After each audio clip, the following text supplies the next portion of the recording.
Hello everyone, welcome to tasty dish by Sethu Palaniappan. ஆடி வெள்ளி ஆடி 18க்கெல்லாம் சிம்பிளாகவும் குயிக்காகவும் செய்யக்கூடிய ஒரு நெய்வேத்தியம் ரெசிபி தான் இன்றைக்கி பார்க்க போகிறோங்க. கல்கண்டு சாதம். இந்த ரெசிபி செய்கிறதுக்கு 1 கப் பச்சரிசி எடுத்து வச்சுருக்கிறேன். 2 தடவை நல்லா வாஷ் பண்ணிவிட்டு ஒரு 1/4 மணி நேரம் ஊற வச்சு எடுத்துக்கோங்க.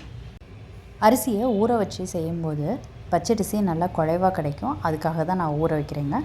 நீங்கள் விருப்பம் இருந்தால் ஊற வச்சுக்கோங்க. இது கொஞ்சம் நேரம் ஊறட்டும், அதுக்கப்புறமாட்டி பார்க்கலாம். அரிசி நல்லா ஊறிடுச்சு. இப்போ தண்ணியை வடிச்சிட்டு குக்கரில் சேர்த்துக்கலாங்க. 2 கப் பால் சேர்த்துக்கிறேங்க. எந்த கப்பில் அரிசி எடுத்தீங்களோ அதே கப்பில் 2 கப் பால். இப்போ தண்ணியும் சேர்த்துக்கிறேங்க. பால் சேர்த்த அதே கப்பில் தண்ணி 3 கப் சேர்த்துக்கிறேங்க.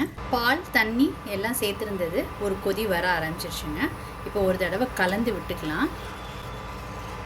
நல்லா கலந்து விட்டுக்கிட்டாச்சுங்க. இப்போ குக்கரை மூடி 4லேருந்து 5 விசிலுக்கு மீடியம் ஹீட்டில் நல்லா குழைவாக வேக வச்சு எடுத்துக்கலாம்.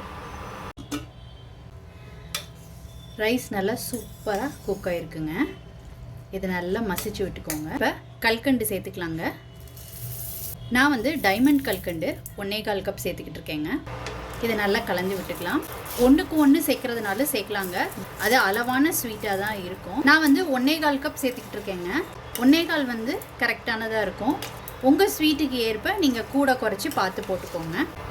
சேர்த்துருந்த கல்கண்டெல்லாம் நல்லா கரைஞ்சி சாதம் நல்லா குழைவாக கரெக்டான கன்சிஸ்டன்சியில் வந்துருச்சுங்க. இந்த ஸ்டேஜில் ஏலக்காய் தூள், 1 பிஞ்ச் பச்சை கற்பூரம், இது ஆப்ஷனல் தாங்க. 1 டேபிள் ஸ்பூன் நெய் சேர்த்துக்கிறேன். இது எல்லாத்தையும் ஒன்று சேர்த்து நல்லா கலந்து விட்டுக்கோங்க. இப்போ ஒரு கடாயில் 4லேருந்து 5 டேபிள் ஸ்பூன் நெய் சேர்த்துக்கோங்க. நெய்யில் முந்திரி பருப்பு, கிஸ்மிஸ்ஸு இது எல்லாத்தையும் போட்டு நல்லா வறுத்துட்டு வேக வச்சுருக்கிற கல்கண்டு சாதத்தில் இதை சேர்த்துட்டு நல்லா ஒன்று சேர்த்து கலந்து விட்டுக்கோங்க.